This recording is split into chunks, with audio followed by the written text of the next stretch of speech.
This episode of the New Gaming Order Quick Hit is brought to you by www.toughnerdtoys.com. It's where you get your 80s collectibles, your modern day toys, and your video games all in one stop.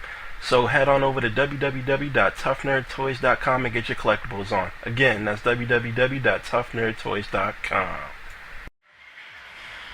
Hey, what's going down, everybody? It's your boy D-Man for Life, aka Dmizzle4Rizzle, coming at you with the New Gaming Order Quick Hit of May the 14th, 2014. And yeah, you heard that right, everybody. It's New Gaming Order. We're changing our name, so be on the lookout for future shows by us underneath that. We've got some huge news for you today, and I'm going to start it off with some Sony news.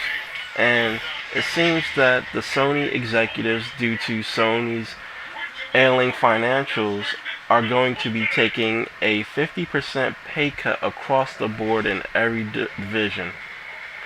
Well, I know that's a nice gesture and all, but I don't see how that's gonna help anything with that $1.2 billion forecasted loss that they're expected to take this in this financial fiscal year. But it's a nice gesture, but it's not gonna help anything. They're gonna need to do a lot more work outside of a pay cut coming from their executives. It's gonna save a few million, but it's not gonna be anywhere close to what they really need. And I'm gonna move on to Microsoft, because Microsoft, they're doing some huge changes to Xbox 360 and Xbox One policies, so I'm gonna jump right into that.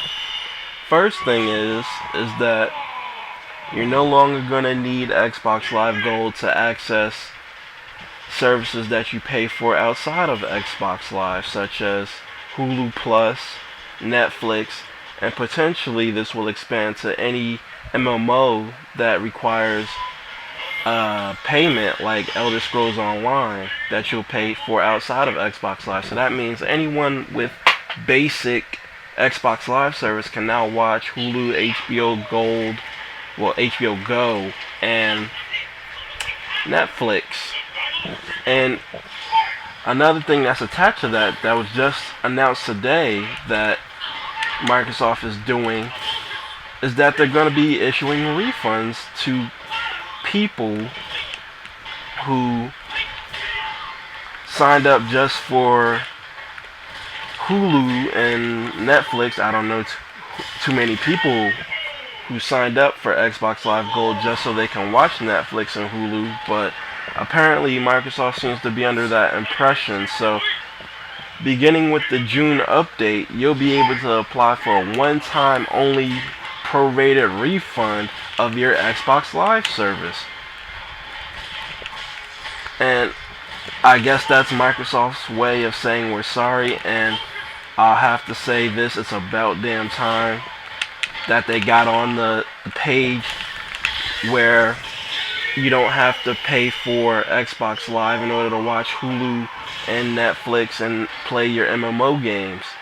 I'm glad they took a page out of Sony's playbook and did that, and the refund is a nice touch, and you best believe I'm going to be applying for my refund when that June update rolls around.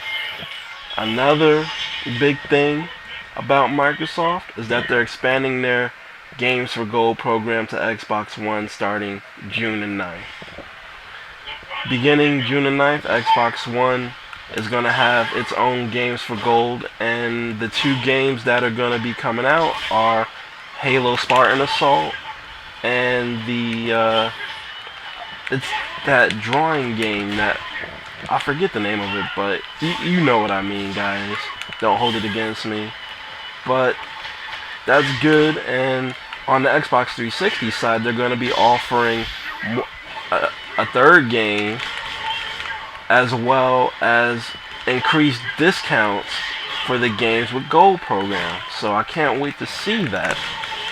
It's going to be interesting to see what 3 games roll out alongside going forward on Xbox 360. They're really stepping it up with the games, as well as discounts on digital downloads on Xbox 360 and Xbox Live for games on the Games for Gold program. They're really stepping it up, and I'm gonna keep going with the Microsoft news because it's just getting bigger and bigger. I think it's their biggest thing, to tell you the truth, and I was half right and half wrong on it. I predicted on the NFO podcast, along with some of my podcasts, that the Xbox One would drop in price before E3 happened of this year. When it first came out, I predicted that this would happen, and I predicted that they would eat the $100 cost and go $399.99 with the Kinect. Well, I was half right and I was half wrong. They are gonna drop the price. It's gonna be $399, but they're gonna do it without the Kinect. So they're launching a Kinect-less Xbox One for $399, and I think that's a good thing, and I think that's a bad thing. Good thing, obviously, is that while the Xbox One is not failing, like if you listen to the internet, you would swear that Xbox One is on its deathbed. The Xbox One has sold over 5 million units worldwide, so the Xbox One is not on its deathbed. It's doing pretty well. Not as well as Sony's PlayStation 4, because they recently announced that they've moved over 7 million units worldwide, but it is doing very well, having sold over 5 million units. But it's not doing as well as it could be, and a lot of people attribute that to the high price point of $499.99 when it first came out. And they were like, well, if they dump the Kinect, then get it down $100 and they'd be on equal footing with Sony in terms of price. Well, Microsoft listened. They're making two SKUs. They're not dumping the Kinect per se. They're making a Kinect-less SKU, and they're keeping the Kinect SKU for $499.99. Now, it's a bad thing with the Kinect-less SKU, because I'm a supporter of the Kinect and I do enjoy using it, but it's gonna leave those developers who are making Kinect-based stuff asked out, because now that everybody doesn't have this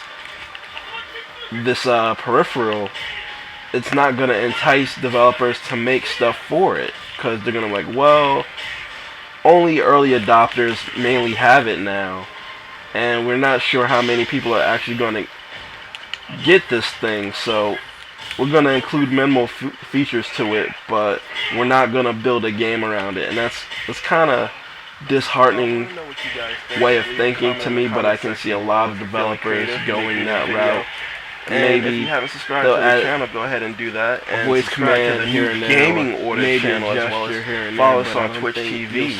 And shout out to Michael Hurl as always for doing Salty Gamers. And if you haven't subscribed to his channel, definitely do that, because he's got some interesting interviews with some indie gaming developers.